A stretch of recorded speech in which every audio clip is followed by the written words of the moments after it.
안녕하세요, 신입생 여러분. 전북대학교 SW 중심대학 사업단에서 주관하는 소프트웨어와 문제 해결 기초교육 오리엔테이션에 오신 것을 진심으로 환영합니다.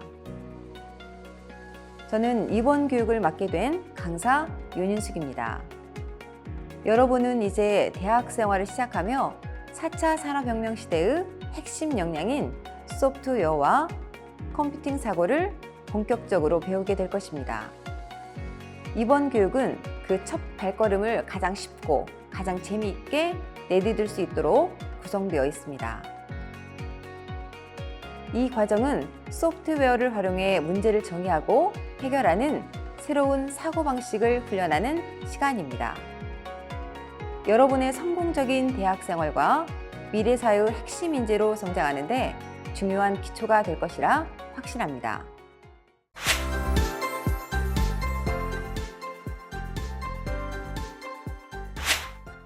미래 사회에서 가장 중요한 역량은 바로 문제를 해결하는 힘입니다. 그리고 그 중심에는 컴퓨팅 사고와 프로그래밍이 있습니다. 그렇다면 왜 우리는 컴퓨팅 사고와 프로그래밍을 배워야 할까요? 그 이유는 단순히 코드를 잘 쓰기 위해서가 아닙니다. 복잡한 문제를 어떤 관점으로 바라보고 그 속에서 해결의 실마리를 어떻게 찾을 것인지 바로 그런 사고방식을 훈련하는 과정이기 때문입니다. 즉, 컴퓨팅 사고와 프로그래밍은 우리에게 창의적으로 문제를 해결할 수 있는 힘을 길러줍니다. 이번 교육의 학습 로드맵은 크게 3단계로 구성되어 있습니다. 첫 번째는 컴퓨팅 사고와 소프트웨어 이해하기 단계로 문제를 어떻게 쪼개고 무엇이 중요한지 골라내며 어떤 규칙을 찾아 적용할지 그리고 해결 과정을 어떻게 설계할지 이론적으로 탄탄하게 기반을 다지는 시간입니다. 두 번째는 스크래치 프로그래밍 익히기입니다. 스크래치를 활용해 프로그래밍 문법을 배우고 실제로 움직이는 프로그램을 만들어 보며 코딩 감각을 익히게 됩니다. 그리고 마지막으로 스크래치 종합 프로젝트 단계입니다. 앞에서 배운 컴퓨팅 사고와 프로그래밍 능력을 여러분만의 아이디어에 담아 실제로 구현해보는 시간이 될 것입니다. 수업의 중심이 될 주 교재는 한빛 아카데미의 난생 처음 컴퓨팅 사고 위드 스크래치이며 이 책을 기반으로 수업 내용을 익히고 실습을 진행할 예정입니다. 또한 교재의 각 단원을 활용해서 퀴즈와 과제도 출제할 계획이니 수업과 함께 교재도 꾸준히 살펴보면 좋겠습니다. 세상은 문제로 가득 차 있지만 코딩은 그 문제를 해결하는 또 하나의 언어입니다. 이제 여러분의 첫 번째 코딩 여정이 시작됩니다. 여러분의 도전과 성장을 진심으로 기대하겠습니다.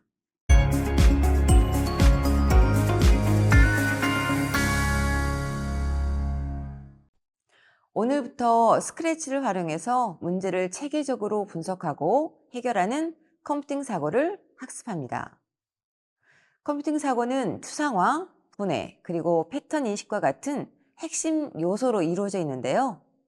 1차 시는 컴퓨팅 사고의 개념과 구성 요소를 알아보고 추상화, 분해, 그리고 패턴 인식을 문제 해결에 적용하는 방법을 살펴보겠습니다. 이번 시간의 학습 목표를 살펴보겠습니다. 먼저 컴퓨팅 사고의 개념과 핵심 구성 요소를 이해하고 문제를 단순화해서 본질을 파악하는 추상화 원리를 익힙니다.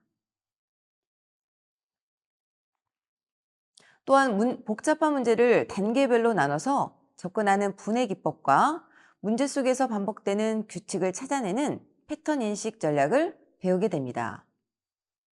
이 과정을 통해서 문제를 체계적으로 분석하고 해결하는 능력을 키우는 것이 이번 시간의 핵심입니다.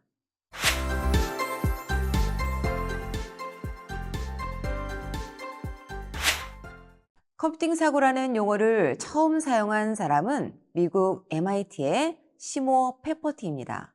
그는 아이들이 스스로 탐구하고 배우는 능동적 학습을 강조했으며 최초의 어린이용 프로그래밍 언어인 로고를 만들어서 교육 현장에 도입했습니다. 이 철학이 오늘날 우리가 배우는 컴퓨팅 사고의 출발점이 되었으며 문제를 구조적으로 이해하고 해결하는 기반을 마련했습니다. 컴퓨팅 사고가 본격적으로 대중화된 계기는 2006년 미국 교수 디넷 윙이 발표한 논문 컴퓨테이셔널 싱킹 덕분입니다. 그녀는 컴퓨팅 사고를 모두가 갖춰야 할 기본 역량으로 정의하며 컴퓨터가 이러한 사고를 확산시키는 도구라고 말했습니다. 또한 컴퓨팅 사고를 발휘한다는 것은 컴퓨터 과학의 핵심 개념을 활용해서 문제를 해결하고 시스템을 설계하며 인간의 행동을 이해하는 것이라고 강조했습니다. 컴퓨팅 사고에는 다양한 정의가 있습니다. 지네딩은 컴퓨팅의 기본 개념과 원리를 바탕으로 문제를 해결하고 시스템을 설계하며 인간의 행동을 이해하는 접근이라고 설명했습니다. 2009년 미국 학술기관 NRC가 워크숍을 열어 컴퓨팅 사고의 범위와 본질을 폭넓게 논의했는데 여기서 여러 학자들이 다양한 관점을 제시했습니다. 데이비드 무어샌드는 절차적 사고와 개념적 밀접성을, 빌 울프는 프로세스와 메커니즘을 가능하게 하는 사고를 강조했습니다. 그리고 피터 리는 복잡한 문제를 구조화해서 인간의 정신 능력을 확장하는 것이라고 보았고, 에드워드 폭스는 사람이 프로세스를 어떻게 구성하고 수행하는지에 초점을 맞췄습니다. 이처럼 다양한 관점들이 합쳐져서 오늘날 우리가 배우는 컴퓨팅 사고의 개념이 형성되었습니다. 우리나라에서도 컴퓨팅 사고에 대한 다양한 정의가 제시되었는데요. 이를 바탕으로 교육부는 2015년 컴퓨팅 사고를 다음과 같이 정의했습니다. 즉, 컴퓨터 과학의 기본 개념과 원리, 컴퓨팅 시스템을 활용해서 실생활과 다양한 학문 분야의 문제를 이해하고 창의적인 해결 방법을 구현하고 적용할 수 있는 능력을 말합니다. 이 정의를 통해서 컴퓨팅 사고가 단순한 기술이 아니라 문제를 분석하고 해결하는 중요한 사고력임을 알 수 있습니다.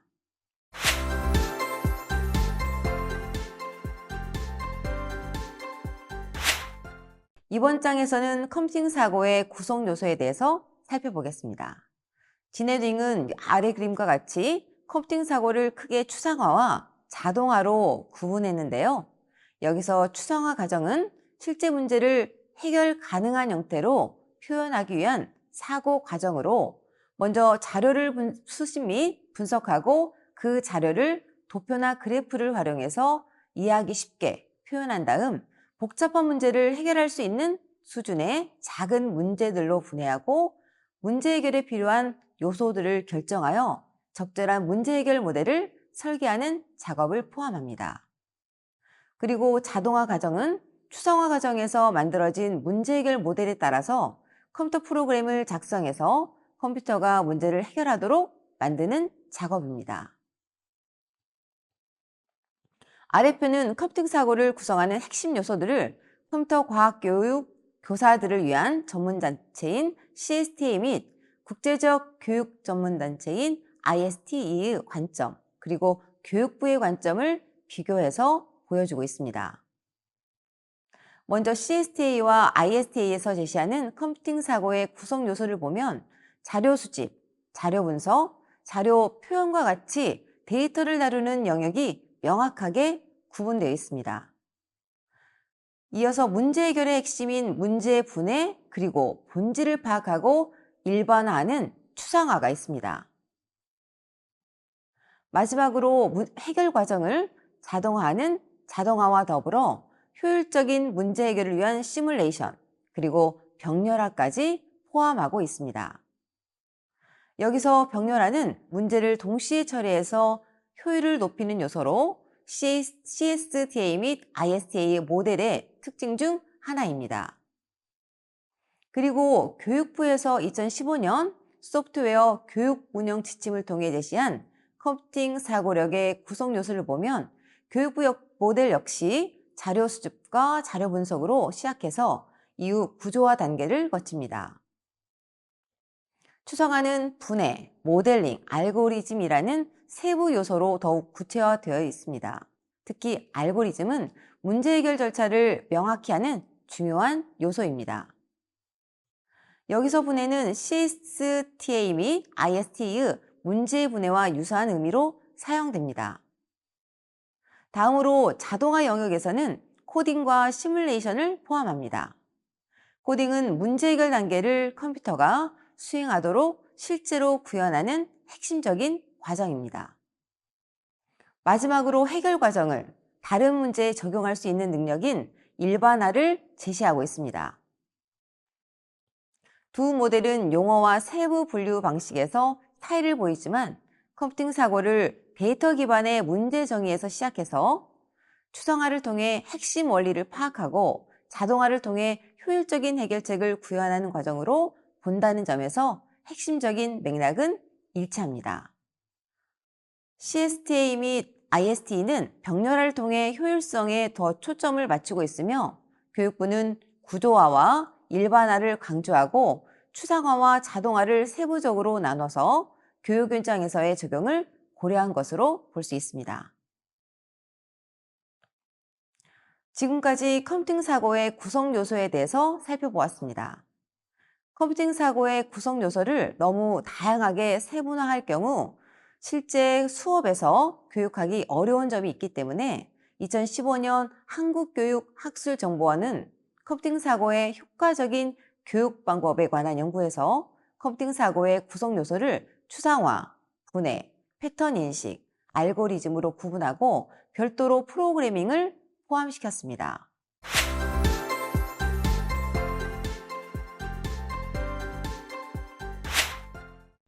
이번 장은 추상화에 대해서 살펴보겠습니다. 추상화란 사물이나 개념이 가진 여러 가지 특징 중에서 특정한 성질, 공통성 또는 본질적인 요소만을 가려내서 파악하는 것을 의미합니다.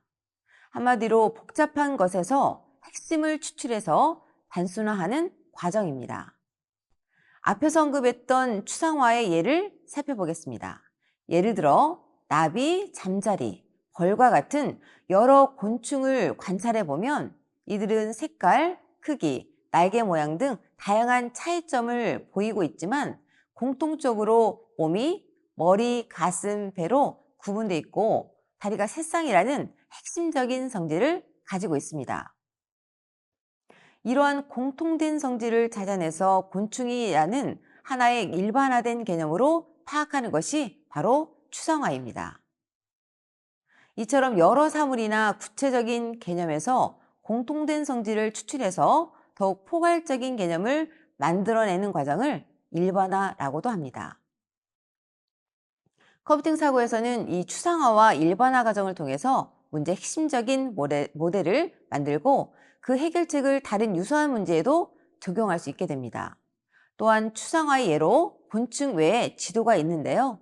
자동차 내비게이션의 지도는 도로와 주요 건물만을 보여주고 가로수와 하단 건물, 간판과 같은 다른 요소들은 생략하고 있습니다.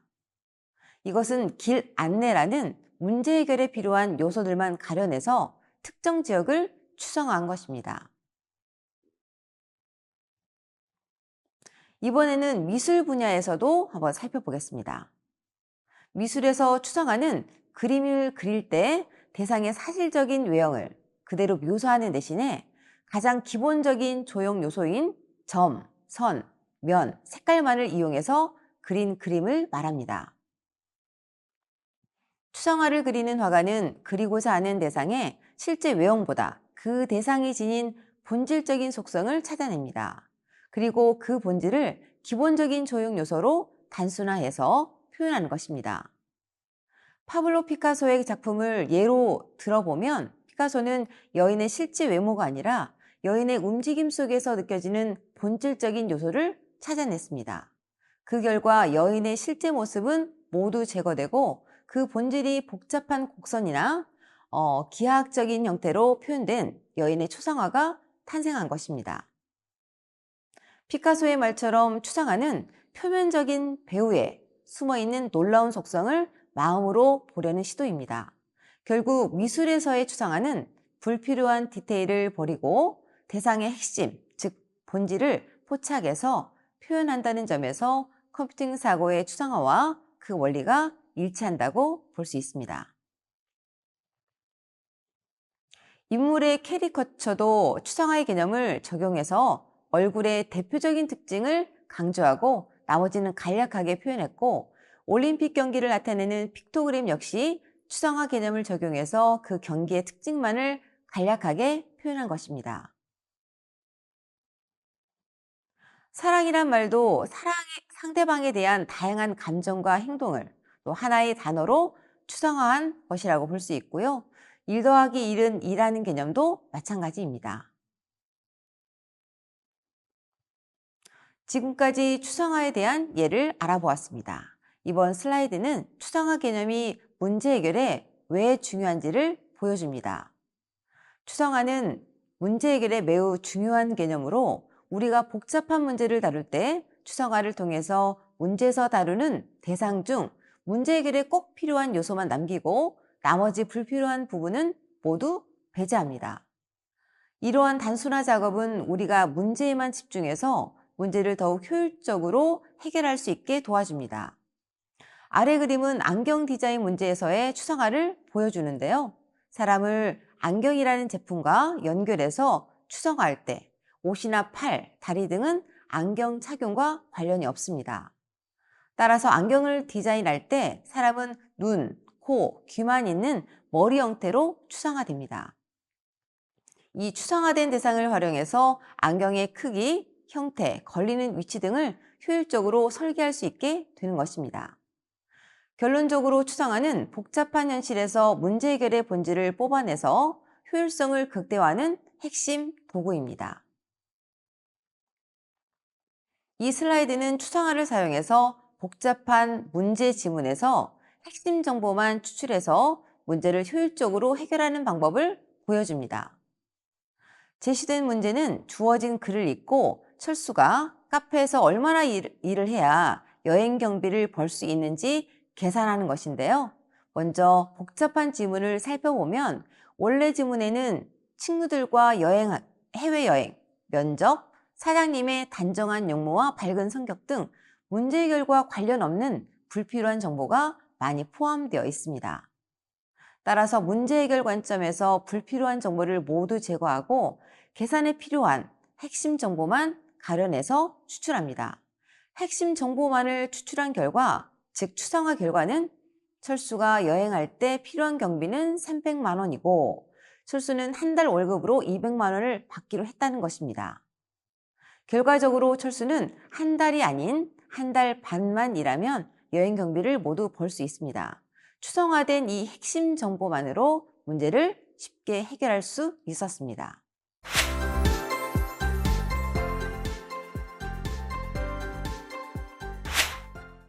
이번 슬라이드는 컴퓨팅 사고의 두 번째 핵심 요소인 분해의 개념을 설명합니다. 분해란 큰 규모의 복잡한 작업이나 문제를 처리 가능한 수준의 작은 작업 단위가 될 때까지 계속해서 작게 쪼개는 작업을 의미합니다. 아래 그림은 이 개념을 시각적으로 잘 보여주는데요. 무거운 하나의 큰 짐을 어떻게 옮길지 고민하는 상황입니다. 이 큰 짐을 혼자서 처리 가능한 수준의 작은 정육면체 여러 개로 나눕니다. 따라서 작게 쪼개진 짐들은 쉽게 하나씩 운반할 수 있게 되어서 복잡하고 불가능해 보이던 문제가 단순하고 실행 가능한 작업으로 바뀔 수 있었습니다. 결론적으로 분해는 압도적인 복잡성을 줄여서 문제 해결 과정을 명확하게 만들고 각각의 작은 부분에 집중해서 해결책을 도출할 수 있게 돕는 중요한 사고 기법입니다. 분해와 모듈성은 그림 인형 분해 방법의 예와 모듈성과의 관계를 보며 설명하겠습니다. 여기서 모듈화는 독립적이고 재사용 가능한 작은 단위, 즉 모듈로 나누어 설계하는 것으로 분해를 통해서 쪼개진 작업 단위는 모듈성이 높을수록 좋습니다. 모듈성이 높은 분해 방법 A는 인형을 몸통, 팔, 다리 파트로 쪼갰습니다. 만약 팔을 변경해야 하는 경우 팔파트 하나만 수정하면 됩니다. 모듈성이 낮은 분해 방법 B는 인형을 몸통 오른쪽 파트, 왼쪽 파트로 쪼갰습니다. 만약 팔을 변경해야 하는 경우 팔이 걸쳐 있는 오른쪽 파트와 왼쪽 파트 두 부분을 모두 수정해야 합니다. 따라서 분해 방법 A는 다른 부분에 영향을 주지 않고 특정 부분만 수정할 수 있기 때문에 모듈성이 더 높습니다. 모듈성이 높으면 각 부분이 독립적이고 재사용 및 수정이 용이해서 문제 해결과 유지 보수가 훨씬 효율적이게 됩니다. 그림 외식하기 작업의 계층적 분해는 계층적 분해의 개념을 설명합니다. 계층적 분해는 하나의 큰 작업을 처리 가능한 크기의 작은 하부 작업으로 반복해서 나누어 분해하는 작업입니다. 이것은 가장 큰 문제, 즉 상위 작업에서 시작해서 점점 더 작은 단계로 쪼개는 하향식 설계의 기본 원리입니다. 왼쪽의 가장 큰 상위 작업은 외식하기이고 이 큰 작업을 세 단계의 하위 작업으로 나뉩니다. 즉 식당으로 이동하기, 주문 및 식사하기, 계산하고 식당 나가기입니다. 이후 각 하위 작업은 다시 오른쪽으로 갈수록 더 구체적인 세부 작업으로 쪼개집니다. 예를 들어서 식당으로 이동하기는 식당 정하기, 예약하기 등으로 세분화되는 것이죠. 따라서 계층적 분해는 복잡한 작업을 체계적으로 나눠서 전체적인 구조를 파악하고 각 단계를 순서대로 실행 가능하도록 만드는 효과적인 방법입니다. 다음은 분해를 활용해서 코끼리의 무게와 같이 직접 측정하기 어려운 큰 문제를 해결하는 예시를 보여줍니다. 문제 상황은 코끼리 무게를 잴 만한 큰 저울이 없을 때 코끼리의 무게를 어떻게 측정할지에 대한 것입니다. 먼저 코끼리를 배에 태우고 코끼리를 그 다음 내린 다음에 코끼리가 잠기게 했던 표시선까지 배에 돌을 채웁니다. 그 다음 돌들의 무게를 모두 측정해서 합산합니다. 이 방법은 코끼리의 무게라는 큰 문제를 직접 측정 가능한 돌들의 무게라는 작은 단위로 분해해서 해결한 것입니다. 즉 코끼리를 직접 측정하는 대신 그와 동등한 효과를 내는 작은 단위의 측정으로 문제를 쪼개서 해결했습니다. 따라서 분해는 접근하기 어려운 큰 문제를 우리가 처리할 수 있는 작은 단계나 요소로 치환해서 해결할 수 있게 돕는 강력한 도구입니다.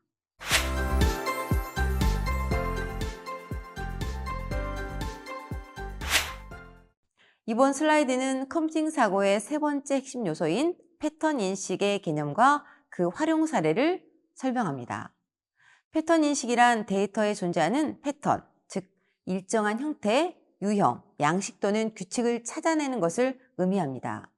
이 과정은 문제 해결의 일반적인 규칙이나 공통점을 찾는 데 필수적인데요. 그림에서 보듯 패턴 인식은 두 가지 방식으로 이해할 수 있습니다. 첫째, 사물 인식의 예를 들어보면 토끼를 정의하는 특징, 즉 긴 귀, 짧은 꼬리를 통해서 토끼를 식별합니다.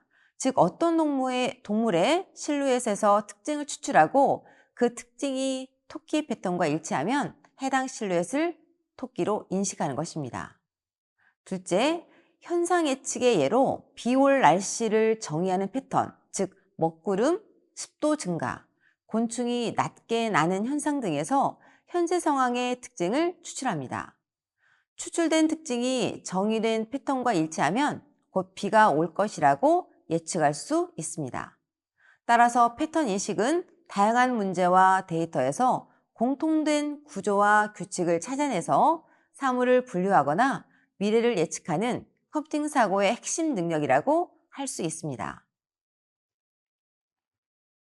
이 슬라이드는 독일의 수학자 카를 프리드리히 가우스가 어릴 때 패턴 인식을 활용해서 1부터 100까지의 합을 빠르게 구한 일화를 보여줍니다.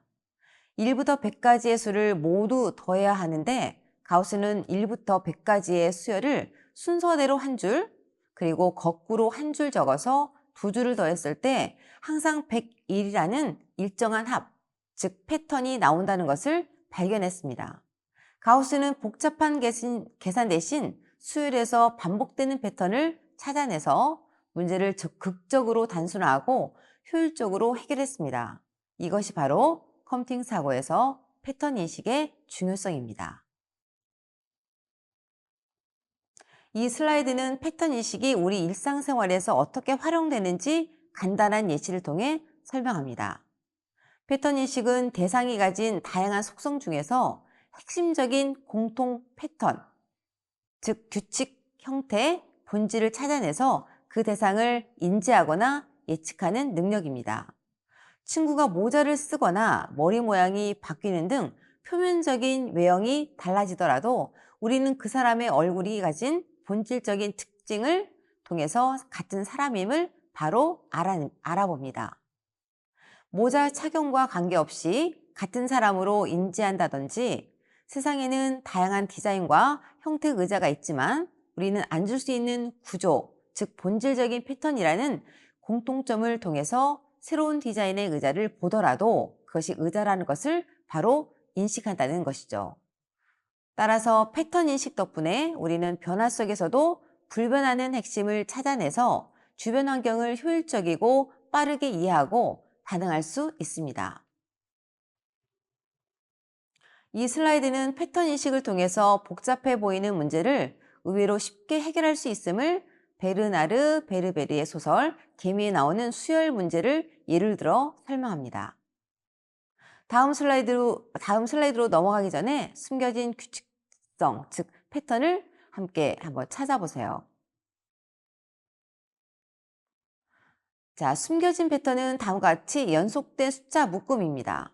1이 1개, 1이 2개, 이런 식으로 패턴을 찾을 수 있다는 거죠. 따라서 패턴 인식 능력을 적용하면 논리적인 규칙을 발견해서 문제를 명쾌하게 해결할 수 있음을 보여줍니다.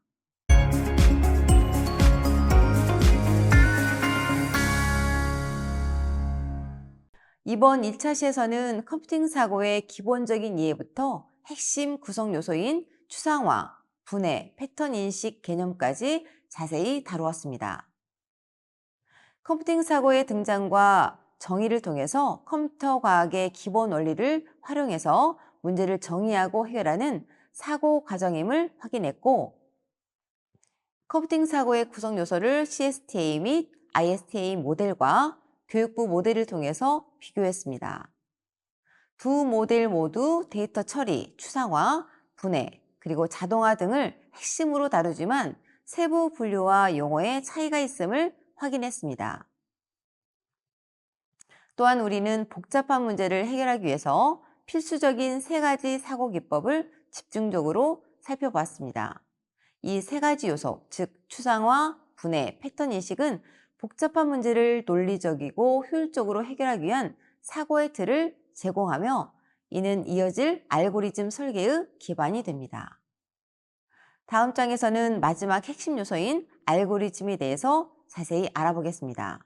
이상으로 1차 시 수업을 모두 마치겠습니다. 강의가 끝나고 퀴즈 문제가 있으니까요. 스스로 풀어보시기 바랍니다.